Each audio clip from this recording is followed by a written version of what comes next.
Salutations, everybody. It is Maddie here today. I hope you're all doing absolutely excellent. Today, we're gathering to talk about a subject near and dear to my heart, and that is physical games. I was just at PAX East, and they had, of course, the limited run games booth. I picked up Metal Slug Tactics for my Switch. I also picked up Star Wars Bounty Hunter, childhood classic on PS5, and then I might be a Star Wars fan because I also got Dark Forces remastered, and this is in the VCR case. Really cool, awesome game. But nonetheless, as you can tell by the background of my recent pickups, I adore physical games. However, the writing has been on the wall for a while now that physical games are on the way out. And 2025 has been what I kind of define as the shove year. Like, this is the year companies are really putting their chests out and pushing a lot of physical gamers into buying things digitally. But again, if you look at the stats of any calendar year sales, you'll see not only digital gaming has continuously grown, but it's outnumbered physical games pretty heavily for a while. There was an argument to originally be made that there were enough physical game purchasers that companies walking away from it could risk losing some money, and gamers are stubborn and adamant enough, guilty as charged, to not buy stuff until a physical release comes around. Especially if I hear a company that released something digitally start talking like, yeah, we might do a physical copy soon, I'll wait it out. And many gamers are patient, especially in a day of just content saturation. There's so many options out there. I can wait a year until your physical copy is ready or the port I'm waiting for is ready. That's kind of the world that we live in. But we've lost some ground, and we're going to talk a bit about that today across some Bethesda games like Doom and Indiana Jones, and sort of how they're making a little bit of noise in the physical games community. But we're also going to talk a bit about Nintendo Switch 2 and the game keycard situation, which I did highlight a bit on Retro Rebound in a separate conversation video because we do so much physical game stuff over there. It felt like a good fit. But the situation has evolved a bit. I want to talk about that as well. So if you're new here and you're into what's going on in the games industry, consider subscribing, and also welcome.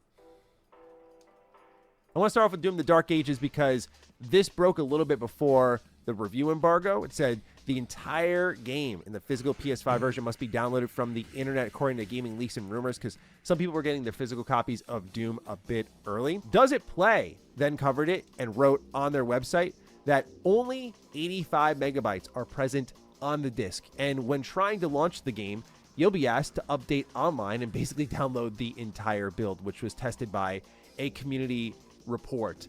If you've been on the Xbox side of things for a while, this is pretty standard for you, but this is starting to circle around a little bit more and get a lot more traction because Xbox games are coming to other platforms. And of course, Doom has always been multi-platform, but now we're starting to see with that Xbox attachment what this could mean for the conversation a bit. It's no surprise that games under the Xbox banner are walking away from physical games. I mean, I take, for example, even their most high-profile games, like a Starfield. Whether you love it or hate it, game sold really well, had a ton of pre-orders going into its launch, ton of hype going into its launch. I bought the premium edition, and guess what it came with, as I've shown before? This cred stick here, which has a download code on the back. Not exact, I mean, I'm like, is that cheaper? Because, you know, obviously we'll talk about it in a little bit, but like, you know, physical games not being printed saves a lot of money, but it's like, is that really cheaper to make like a legitimately metal cred stick instead of just giving me the game with the data on the disc? I don't know. But this has been Xbox's way for a while, and it's pretty unsurprising when you look at the state of their platform. They're pushing a lot of digital things. I think, of course, of Game Pass first and foremost. And so it makes sense with the medium that they're trying to build that they kind of shove you into the digital space. But also, Xbox has always been a bit of a band-aid ripper. Like, when they start to see the writing on the wall, they head in that direction and they commit very hard. Just like we saw with their massive price changes. Like, they just commit very hard. Like, $80 for most games moving forward. Or, hey, we're going multi-platform. They rip that band-aid off of that podcast. So that's just how Xbox does things.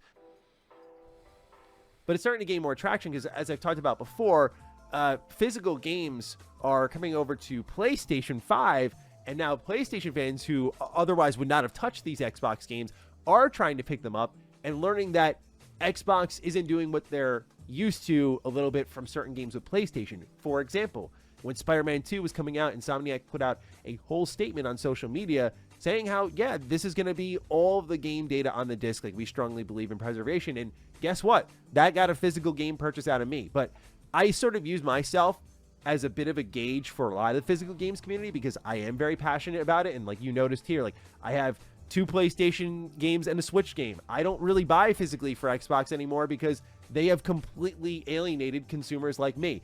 And I know as a host of Defining Duke, I've been told that's forbidden, but I'm a gamer first. I don't give a shit. So myself and many others who pay attention to Xbox news are unsurprised by this, but you move over to Indiana Jones. Does It Play covers it again, saying confirmation that Indiana Jones on PS5 is indeed physical fraud. That's a great term. Only 20 gigabytes of data on there. At least that's a little bit more than the 80-ish megabytes. Mandatory update, another great example of how Microsoft values the physical game format. And so, yeah, again, the writing's been on the wall for a while. I think anyone are outraged by this. It's not even me trying to defend Xbox, just anyone outraged by it. It's like, we've known about this for a what, like 4, maybe even 5 years that Xbox has been pivoting.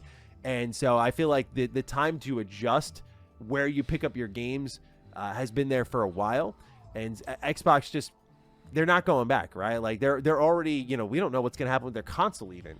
You think they're going to start making consoles with disk drives? They're going to try to lower that console price wherever they can.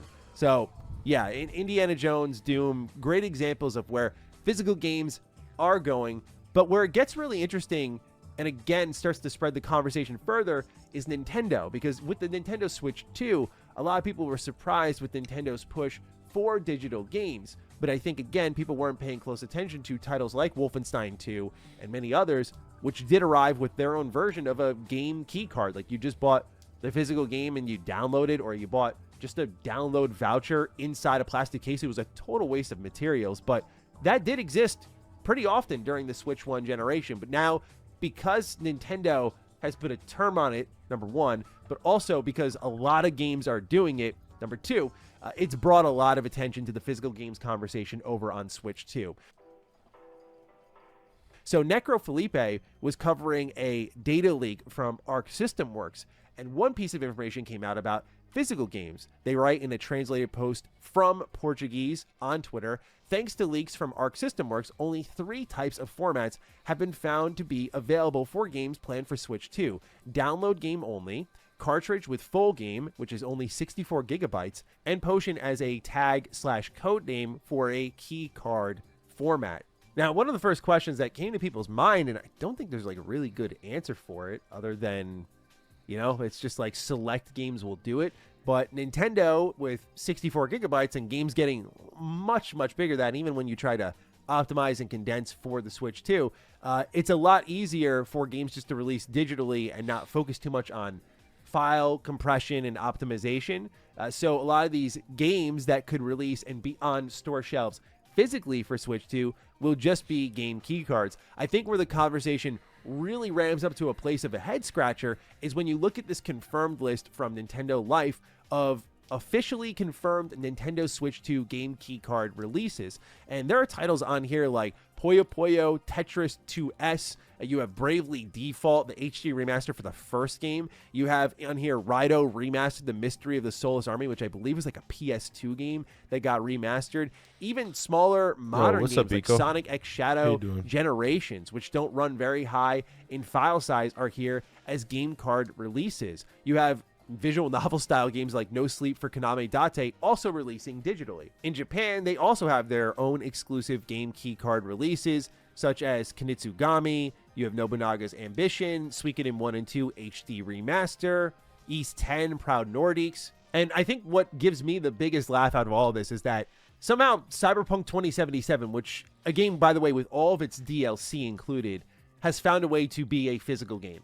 Like, that's such a W for CD Projekt Red. Like, all these other games have every reason to release physically, at least in the terms of file size, but CD Projekt Red finds a way. Now, obviously, it's a double-edged sword with digital games because many of us love indie games or AA games. And what this allows them to do when they release digitally only is you basically get to slash a lot of the budget that would go to producing physical copies, right? The cartridge, the case, any sort of slips you want to put in it. Like, that's why a lot of companies walked away from manuals, because of the cost of ink, the cost of printing, and then repeating that for hundreds of thousands, millions of copies. There were just a lot of ways to maximize the amount of money you make on your video games. And now you see how games are barely crawling by nowadays, releasing hardly anything in physical, so they're limiting all the costs there and doing most sales digitally, and games are still barely performing well enough. Again, it's almost like the economy of the games industry is quite broken, and it's not just sale prices for games, but rather the budget of them that is the problem, but that's a separate video into itself. As I was saying, though, the double-edged sword for the indies and the double A's is they get an opportunity to hit the market and be competitive because given the industry is just increasingly more and more digital, what it allows companies to do is, I think Power World's a good example, where through just exposure and word of mouth, videos, articles, that game reaches the height beyond many AAA games with their mass marketing campaigns. The industry is a crazy beast like that. And in a lot of ways, it's a very even playing field. If you make something super unique that catches on to a particular niche and people start talking about it, it's just a snowball effect.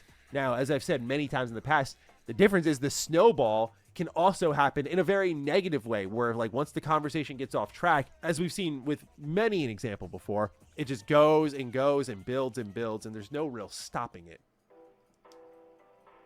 Nonetheless, the simple answer is this just makes companies the most money. And while there are many games I hold out for on physical, and I'll always be patient because there's a lot of content there, it's really disappointing still to see. Even if I look at the stats and I go, okay, we're in like the 10 percentile now. Most people are buying things digitally. I do think the numbers get skewed a little bit because it's usually talking broadly about games. And when you look at like how much PC gaming has grown with Steam, I think that does move the bar in favor of digital games heavily because that's just where a lot of people are buying things. But a lot of the consoles could be a bit more split favorably to physical game bros and sisters out there. But right when they stop putting, manuals inside of game boxes and really start making them thin by the end of the Xbox 360 PS3 generation, where you get like the warnings, the health warnings on the inside, like a single paper or something like that. When they started doing that, that's when I started to get really annoyed. So I'm like, dude, what is this? Like, the manual is such a big part of the experience. So I always worry with the loss of physical games that you do lose a part of the essence of gaming. Like, will there be a generation that doesn't know about how awesome it was to have that car ride home with the physical game? Will there be a generation that doesn't know the beauty of a midnight release because everyone's buying everything off their computers? And like guilty as charged, there's just times where that sort of thing is convenient for me, like games I've reviewed. Like there was a time where review copies used to come in the mail. I remember Ubisoft sending me in the mail for PS3, I believe it was, Assassin's Creed, Black Flag, and like it came via like a envelope in the mail, and like now all review codes are digitally. So the industry has shifted in a lot of ways considerably, but it just makes me sad to see, and I wanted to talk about it and get off my chest. So let me know how you're feeling about this physical game situation, ladies and gentlemen. I am eager to get your thoughts. Other than that, take excellent care of yourselves, and I will see you in the next video. Stay sexy, stay active. I love you all. Peace.